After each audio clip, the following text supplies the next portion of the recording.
आप पंडित रामचंद्र दहलवी जी हैं? जी हाँ, लोग मुझे ही पंडित रामचंद्र दहलवी बुलाते हैं। मुझे हैदराबाद इन्हीं से शास्त्रार्थ करने के लिए बुलाया गया है। मेरे तो इन्हें देखकर अभी से पसीने छूट रहे हैं। करूं तो क्या करूं, क्या करूं?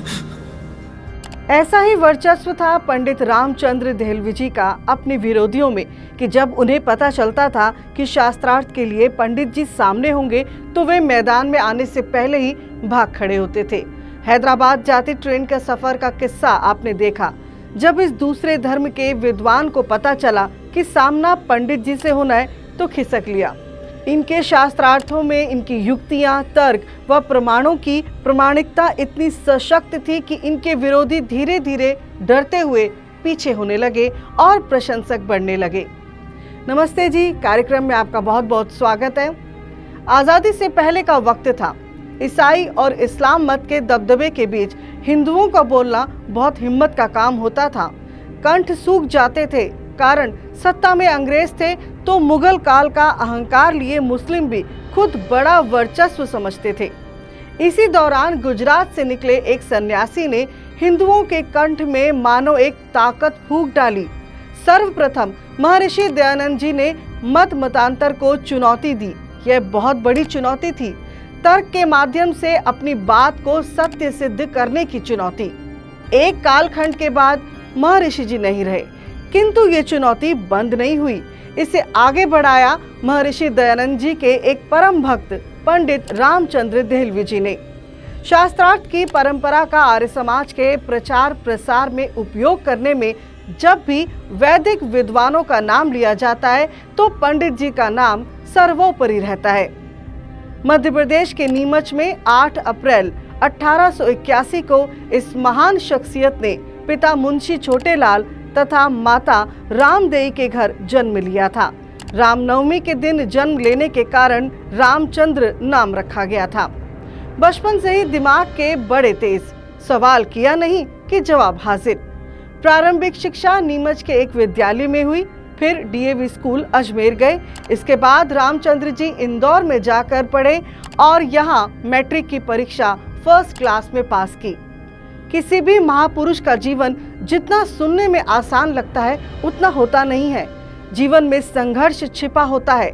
पंडित रामचंद्र दहलवी जी का भी जीवन संघर्षपूर्ण था।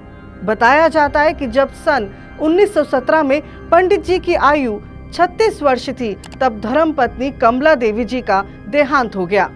पंडित जी व्यक्तित्व प्रभावशाली रखते थे तो थोड़े दिनों बाद विवाह के अनेक प्रस्ताव आने लगे, परंतु पंडित जी दूसरे विवाह के लिए सहमत नहीं हुए। कारण अपनी पत्नी के निधन के समय उसके शव के सम्मुख ये संकल्प लिया था कि जिस दृष्टि से मैंने तुम्हें अर्थात उनकी पत्नी कमला देवी जी को देखा है उस दृष्टि से अब किसी नारी को नहीं देखूंगा। पत्नी की मृत्यु के बाद अपना अधिकांश समय आर्य समाज के वैदिक साहित्य के अध्ययन व प्रचार कार्यों में व्यतीत किया। जीवन में संघर्ष तो व्यक्तित्व में सादगी थी, सत्य स्पष्ट वाणी थी। निरंतर ज्ञान अर्जित करने की लालसा एक ऐसी शक्ति बनी कि अपने गुरु और आदर्श महर्षि दयानंद जी से पाए इन्हीं मूल्यों के आधार पर शास्त्रार्थ करके विरोधियों की बोलती बंद कर देते थे। पिताजी, मनुष्य कितना नादान है। इन्होंने भगवान को भी नहीं छोड़ा। बेटा, इनको यही ठीक लगता होगा। लेकिन पिताजी, ये सत्य नहीं है। छोड़ बेटा इन बातों को और चल तू भी पूजा कर ले। पिताजी, मैं तो एक ओर लगा हूं। जो सत्य है उसे मानता हूं और चलूंगा भी उसी मार्ग पर। लेकिन बेटा, भगवान की पूजा करने में क्या जाता है? क्या पता कहां से क्या मिल जाए। पिताजी, सत्य पर अडिग विश्वास न होना ही हमारी निर्बलता का कारण है। मैंने आर्य समाज में विद्वानों से सुना और समझा है कि महर्षि दयानंद जी ने सच्चे शिव की खोज में अपना पूरा जीवन समर्पित कर दिया। हमें सत्य ज्ञान का भंडार दे दिया। और आप बेटा, जिसको जो सही लगता है वो वही करता है। पिताजी, ये सब बातें वेद आज्ञाओं के विरुद्ध हैं। ईश्वर एक है और वो हमें हमारे कर्मों के अनुसार फल अवश्य देता है। एक ईश्वरवाद के सिद्धांत को न केवल पंडित जी ने समझा, बल्कि समाज को समझाने के प्रयत्न में कई कटु अनुभवों को पार किया। वैदिक धर्म एवं सिद्धांतों में मर्मज्ञ होने के कारण ईसाई तथा मुस्लिम ग्रंथों की समीक्षा की एक ऐसी विशिष्ट शैली अपनाते थे, जिसके कारण विरोधी भी शीश झुकाकर हार मान लेते थे। देखिए, जब एक बार पंडित जी ने अपने पिता के सामने कुरान पढ़ने की इच्छा व्यक्त की थी तो क्या हुआ था? आप ये बताइए कि भाई क्यों सीखना चाहते हैं आप कुरान पढ़ना? जी, मैं सत्य की खोज के लिए पढ़ना चाहता हूँ। सत्य की खोज यानी तलाशे हक के लिए पढ़ना चाहते हैं आप। देखो बेटा, बात ऐसी है कि मैं तो ठहरा अपाहिज आदमी, चल फिर तो सकता नहीं। परेशानी ये है कि भाई मैं यहाँ तो पढ़ा नहीं सकता हूँ, आजा मैं कहीं सकता नहीं। तुम ये कैसे हो? अगर मैं अपने घर में व्यवस्था कर लूं तो? ना प्रभु ना, भाई लोगों को पता चल गया कि मैं तुम्हें कुरान पढ़ाने तुम्हारे घर जाता हूँ, तुम्हें आफत आ जाएगी। दिन के वक्त तो मैं नहीं जा सकता हूँ। दिन के वक्त मौलवी हाफिज पढ़ा नहीं सकते।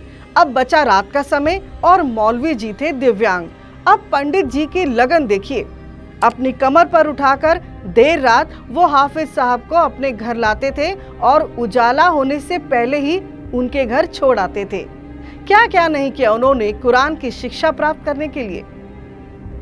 चारों ओर अब पंडित जी के शास्त्रार्थ की धूम मची हुई थी।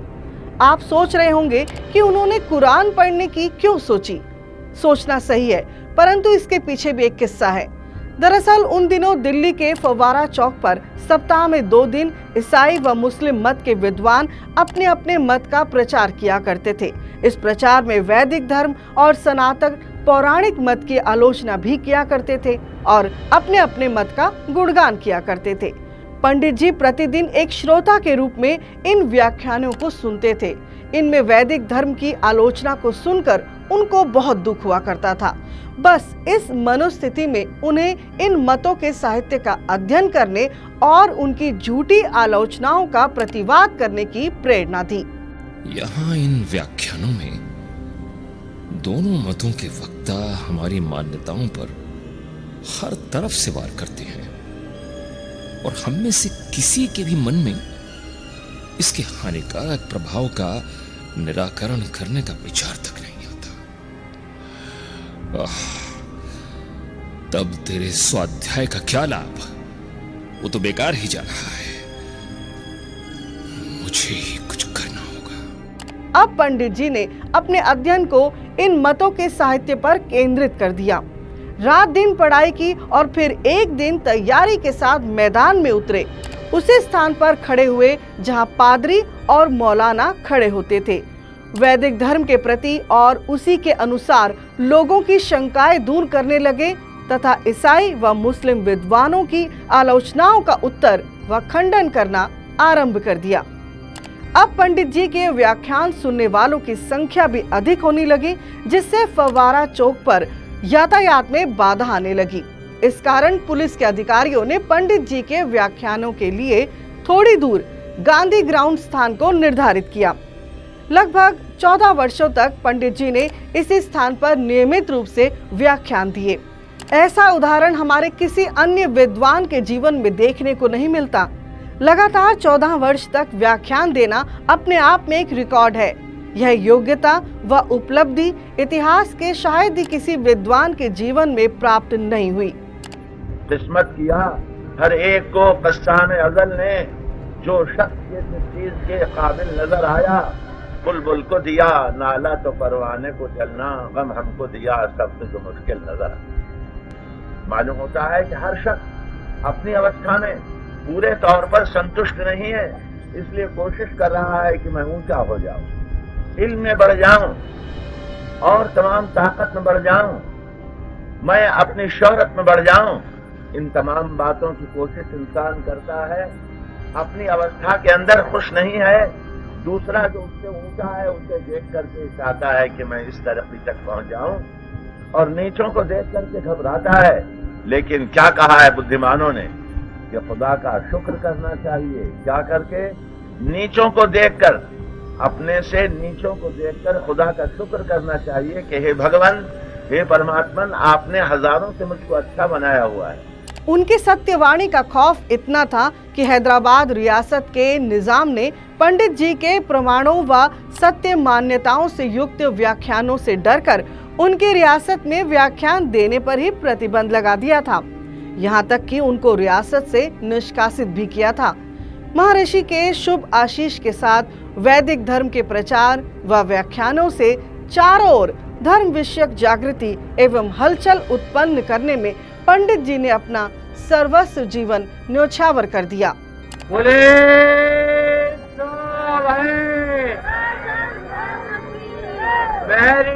आनंद की जय, गौ माता की जय। 2 फरवरी सन 1968 को पंडित जी ने दिल्ली में आखिरी सांसें ली। महान शास्त्रार्थ महारथी पंडित रामचंद्र देहलवी को आर्य समाज का, आर्य संदेश टीवी का शत शत नमन।